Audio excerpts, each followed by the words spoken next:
Welcome back bulletin کا آغاز کریں گے۔ امریکی اور اسرائیلی حکام کے شام سے مذاکرات کامیاب ہو گئے، جس کے بعد شام میں خفیہ مقام پر موجود نیوکلیئر مواد جلد ہٹائے جانے کا امکان ہے۔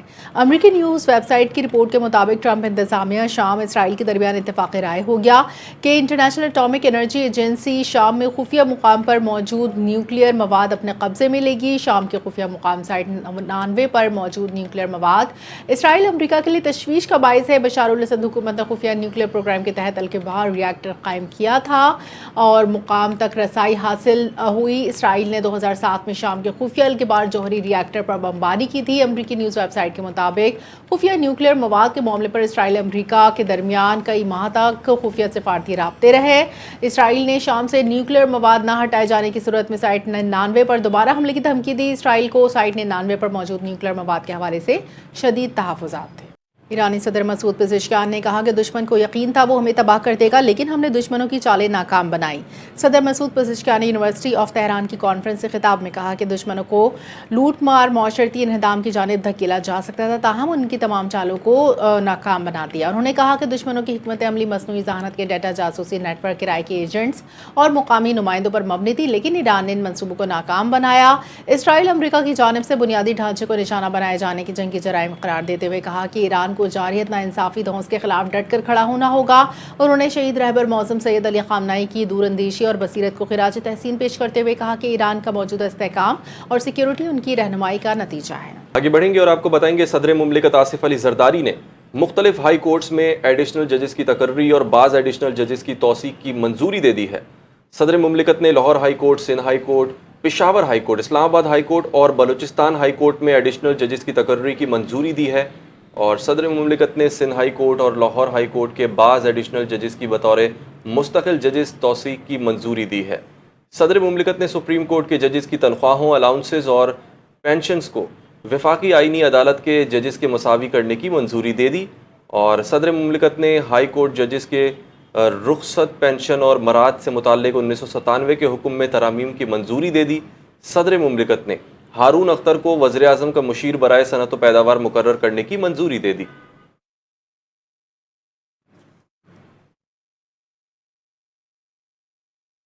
اقلیتوں کے قومی دن پر صدر آصف زرداری، وزیر اعظم شہباز شریف نے الگ الگ پیغام میں مبارکباد پیش کی۔ صدر آصف زرداری نے کہا کہ تمام پاکستانی، بالخصوص قومی، مذہبی، اقلیتی برادریوں سے تعلق رکھنے والے پاکستانیوں کو مبارکباد۔ پاکستان قائد اعظم نے پہلی دستور ساز اسمبلی سے خطاب کرتے ہوئے مستقبل کے حوالے سے اپنا ویژن واضح کیا۔ قائد اعظم کے الفاظ آج بھی ہماری ریاست کی روح اور اساس کے حوالے سے رہنمائی فراہم کرتے ہیں۔ وزیر اعظم شہباز شریف نے کہا کہ پاکستان ہر سال ملک میں اقلیتوں کی موجودگی اور ان کی شمولیت، خدمات کو خراج تحسین پیش کرنے کے قومی سطح پر دن کے عزم کا انداز میں مناتا ہے۔ پاکستان میں موجود اقلیتیں ہماری قومی اساس کا جز ہیں، ہماری متنوع معاشرتی تہذیب کے حقیقی حصول کے آئینہ دار ہیں۔ 11 اگست 1947 کو دستور ساز اسمبلی کے پہلے تاریخی اجلاس میں قائد اعظم نے خطاب میں پاکستان میں اقلیتوں کے حقوق کی ناقابل تردید حیثیت واضح کی۔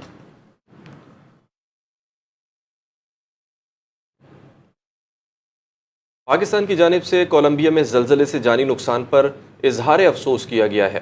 وزیر اعظم شہباز شریف کی جانب سے کولمبیا میں زلزلے سے قیمتی جانوں کے ضیاع پر گہرے دکھ کا اظہار کیا گیا ہے۔ وزیر اعظم کی کولمبیا کے صدر، عوام اور متاثرہ خاندانوں سے دلی تعزیت۔ پاکستان کی کولمبیا کے زلزلے متاثرین سے یکجہتی کا اظہار۔ زلزلے میں زخمی ہونے والوں اور متاثرین کے لیے وزیر اعظم کی نیک تمنائیں۔ وزیر اعظم نے اپنے پیغام میں کہا کہ پاکستان مشکل گھڑی میں کولمبیا کی عوام کے ساتھ کھڑا ہے۔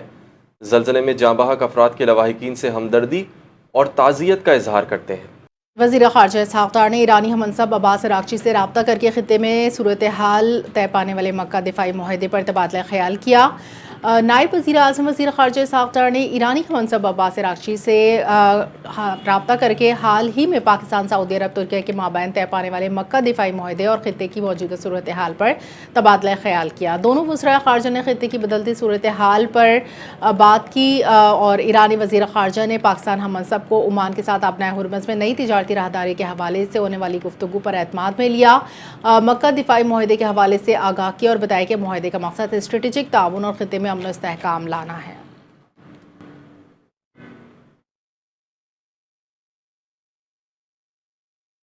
ISPR سمر انٹرنشپ پروگرام جاری ہے۔ سینیٹر انوار الحق کاکڑ کی 6,000 سے زائد طلبہ و طالبات کے ساتھ خصوصی نشست۔ سینیٹر انوار الحق کاکڑ نے ISPR سمر انٹرنشپ پروگرام 2026 کے تحت 21 مختلف اسٹیشن سے 6,150 سے زائد طلبہ و طالبات سے خطاب کیا۔ سینیٹر انوار الحق کاکڑ نے بلوچستان کی تاریخ، علیحدگی پسند بیانیے، دہشت گردی، انسانی حقوق، قومی سلامتی اور نوجوانوں کے کردار پر تفصیلی اظہار خیال کیا۔ انہوں نے کہا کہ نوجوانوں سے خطاب کرتے ہوئے ان کا یہ کہنا تھا کہ بلوچستان کے مسائل کا حل علیحدگی پسند یا تشدد نہیں، بلکہ آئینی، سیاسی، انتظامی اور ترقیاتی ذرائع کے مؤثر استعمال میں ہے۔ بلوچستان میں علیحدگی پسند اور دہشت گرد تنظیموں کی سیاسی حکمت عملی کا بنیادی ذریعہ تشدد ہے۔ فتنہ الہندوستان کے دہشت گردوں کا بھرپور مقابلہ، ان کے نیٹ ورکس کا مکمل خاتمہ کرنا ہوگا۔ جعفر ایکسپریس کے مسافروں، موسیٰ خیل میں شہریوں اور تربت میں مزدوروں کو نشانہ بنانا انسانی حقوق اور حق کے زندگی کی سنگین خلاف ورزی ہے۔ نوجوانوں کو انتہا پسند اور ریاست مخالف بیانیوں کا مقابلہ کرنے کے لیے ذہنی، علمی اور فکری طور پر تیار کرنا ہوگا۔ دہشت گردی کے خلاف اس جدوجہد میں ہمیں زبان کی طاقت، دلیل، علم، ابلاغ اور اپنی ذہنی صلاحیتوں کو بھی بروئے کار لانا ہوگا۔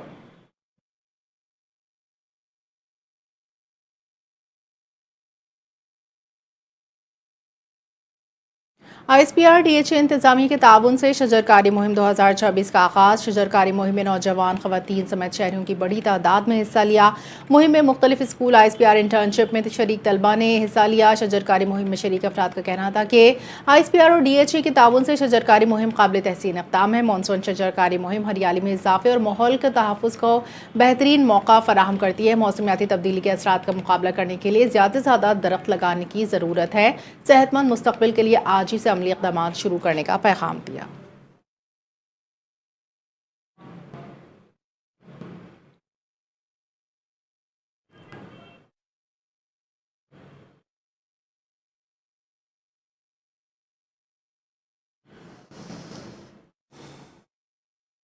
FC بلوچستان نارتھ دور افتادہ اور پسماندہ علاقوں میں شہریوں کی خدمت میں ہمہ وقت کوشاں۔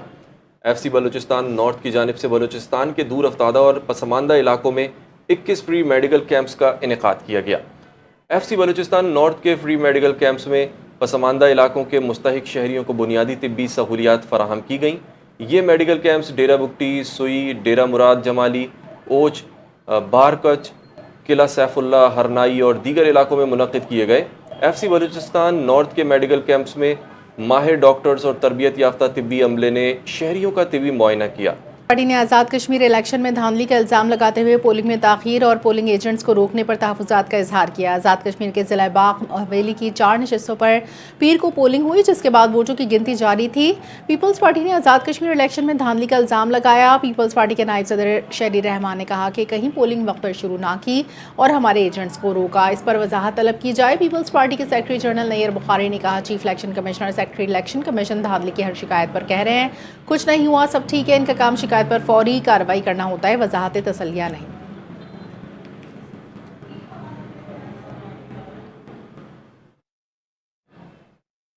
ملک بھر میں منشیات اسمگلنگ، تعلیمی اداروں کے اطراف منشیات کی سپلائی کے خلاف ANF نے کریک ڈاؤن تیز کر دیا۔ مختلف شہروں میں 8 کارروائیوں کے دوران خاتون سمیت 15 ملزمان گرفتار، بھاری مقدار میں منشیات برآمد۔ ANF کے مطابق ملک کے مختلف شہروں میں منشیات اسمگلنگ کے خلاف 8 کارروائیاں کی، خاتون سمیت 15 ملزمان گرفتار، 1 کروڑ 16 لاکھ روپے سے زائد مالیت کی 83.385 کلو گرام منشیات برآمد۔ اسلام آباد میں یونیورسٹی کے قریب کارروائی کے دوران ملزم سے چرس برآمد۔ دوران تفتیش تعلیمی اداروں کے طلبہ کو منشیات فروخت کرنے کا اعتراف۔ دیگر کارروائیوں میں پشاور ایئرپورٹ، راولپنڈی، مندرہ اسلام آباد، سرگودا، فیصل آباد، لاہور سے مختلف اقسام کی منشیات برآمد، ایکسٹیسی گولیاں، ہیروئن اور اسلحہ بھی قبضے میں لیا۔ ترجمان ANF کے مطابق تمام ملزمان کے خلاف انسداد منشیات ایکٹ 1997 کے تحت مقدمات درج، تحقیقات کا آغاز۔